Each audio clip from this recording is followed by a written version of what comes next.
My question is, with your company, what has been your experience around sustainable sanitization? And how do you see that the companies who are already struggling with population and resource scarcity, how can these things be managed, and what are the innovations around this? Thank you very much. Can you hear me? Yes. All right, thank you very much for your question. We have to start with checking why do we flush in the first place. It's not so strange, because doing the wrong thing or practice over a long time becomes the right thing to do or practice. So for us, or for myself, as an inventor and environmentalist, I consider flushing a criminal action, because you are mixing two components that are amazing components, water and waste, and turning them into sludge. And then you have all this kind of contamination that you don't know how to deal with. So you will call it bio whatever, and you put it on the farm. Or you let it go in the water resources and pollute the rivers and the water underground. And then you create a bigger problem of something that you could actually deal with separately and get the best of both of them. Water is very scarce, and if you consider the next war, it will not be on oil, it will be on water. And we are seeing that today. And then you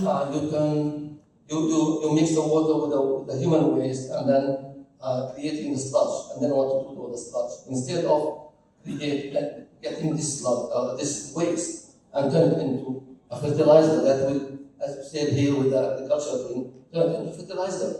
So you turn the waste into valuable material with no extra, technology is there.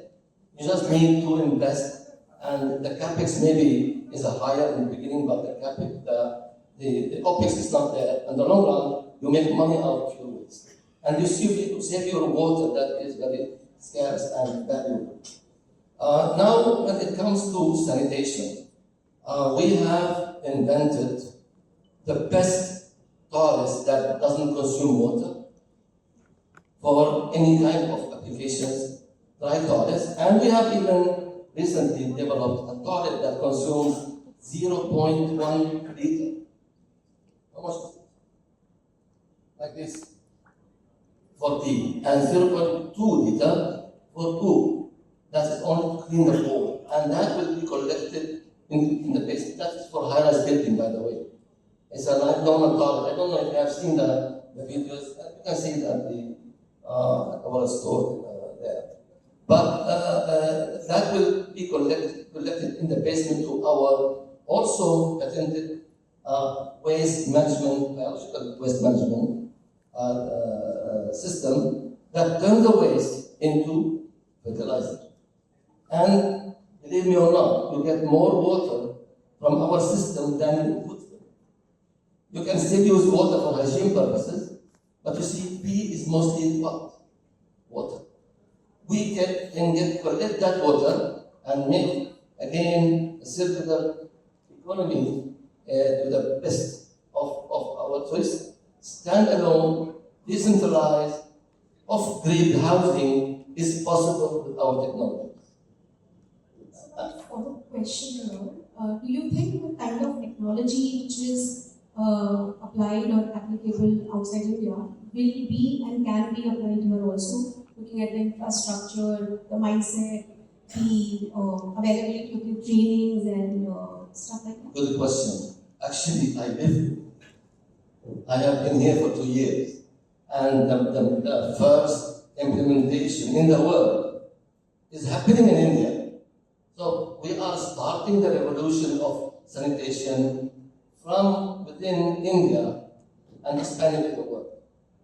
And the ECOLOO technology is not new. It has been exported to 25 countries, including UN bodies, 5 UN bodies around the world.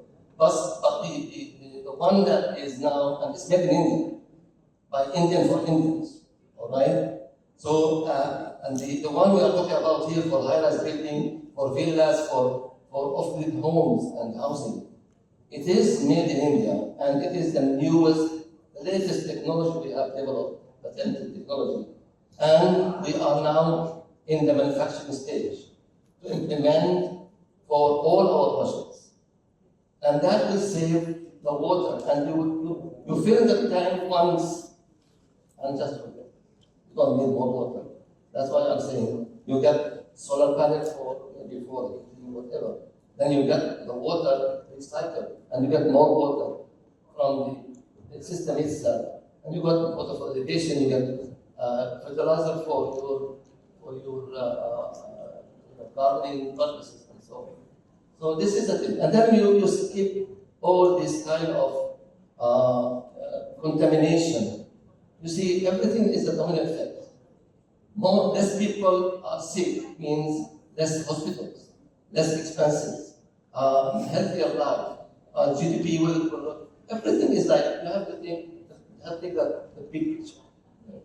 Is it something on papers in the policy or actually functioning? Because we might wish to do something, but as I asked initially also, is our infrastructure, is our mindset or the policy, what they're saying, are they cohesive enough to function in that direction, or they are going in different directions? Actually, it's a combination. Mindset also is very important to consider. Because, as I said earlier, doing the wrong thing for a long time becomes the right thing to do. So if they are like doing big catering and they have not done something different, they will continue doing it. Or if they have application, they love doing it in the nature. It's very difficult to convince them to go for a sustainable target and do their business. Although we will tell them they will make money out of your waste, Then there is also the governance and the UN is one example. They have it's not so easy to convince the UN that even in third world, if you don't offer big catering to developed countries, why not you offering it to developing countries? Doesn't make any sense. Are they less valuable? Are they not on the same planet we are living now? Are they not going to contaminate the groundwater? Personally, big catering is the worst thing you can do. Because you are not killing only yourself, you are killing your neighbor.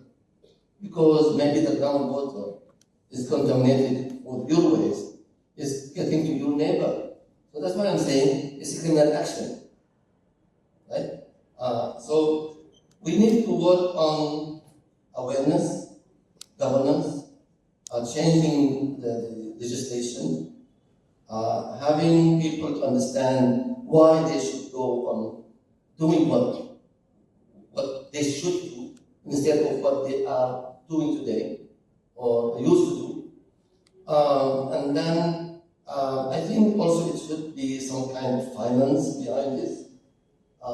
Some kind of mentors, organizations, NGOs, whatever, or banks who support even